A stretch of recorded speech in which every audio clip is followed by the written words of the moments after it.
السلام علیکم ورحمت الله وبرکاته. د حماسي کاروان د ګروپ ټولو ملګرو ټولغه مسلمانانو ورونه چې د مونږ تحقیقات اوري.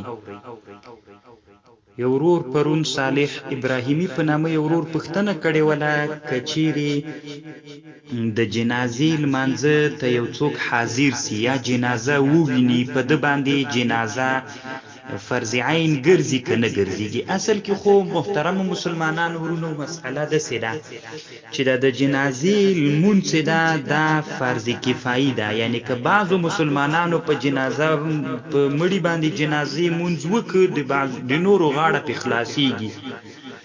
خو دلته یوه رایه داسې ده چې کومو خلکو جنازه ولیدله یا هلته په غدیره کې حاضر ول، نو دلته له فرض کفایت نه فرض عین ته خبره راګرځېږي، نو دوی باندې بیا فرض عین ګرځېږي. دغه علامه امام رافعي چې کومه حاشیه په رد المحتار باندې کړې هلته د علامه سیندي نه نقل کړی ده. علامه سیندي یو لوی عالم تیر سوی په دور المختار باندې شرح کړی طوالع الانهار. نو هلته خو ما سره چې کوم 3 جلدونه دي ما وکتله پیدا مې نه کړ، چونکې ما سره د جنازې مبحث نسته، ځکه دا کتاب تر اوسه ټول نسته ده. نو هلته داسې نقل ترېنه کوي د علامه امام سیندي نه.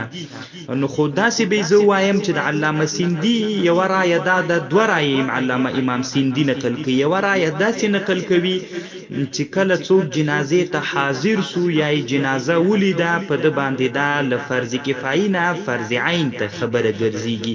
نو دا د قاضي خان او د بعض نورو علماو نه نقل کړی او لیکلي دي چې علي قاري رحمه الله فتوا د ابوالمعالي نقل کړی ده وای. خو بیا علامه امام سیندي وایي چې ما چې نور کوم کتابونه وکتل هلته بیا داسې نه دي لیکلي، یعنی دغه مسله وي نه ترېنه معلومیږي چې څوک حاضر سي په هغه د فرض عین وګرځېږي. یعنی که حاضر وي که غایب وي، دویمه رایه دا ده چې په ټولو فرض کفایي ده. نو علامه امام سیندي وایي چې باید په مسله باندې یو څه څېړنه او تحقیق وسي. خو له دغه حدیث نه وایي معلومیږي چې صلوا علی صاحبکم مع حضوره. نبی علیه السلام یو ورځ یوې جنازې ته راغی او هغه جنازې سړي باندې دین و.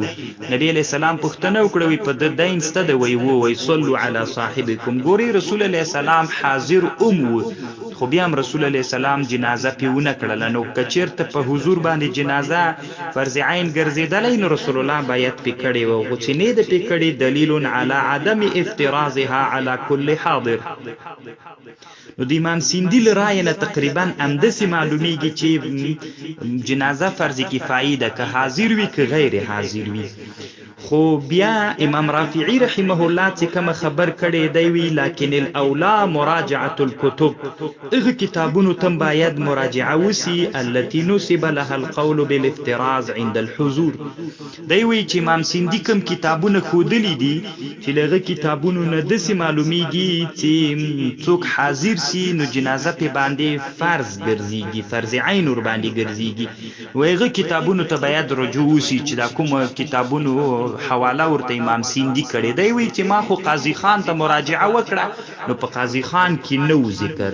نو محترم وروره داسې مطلب راوځي ما خپله پلټنه وکړه چې نورو کتابونو کې م پیدا کوم، خو لا مې پیدا نه کړه وروره.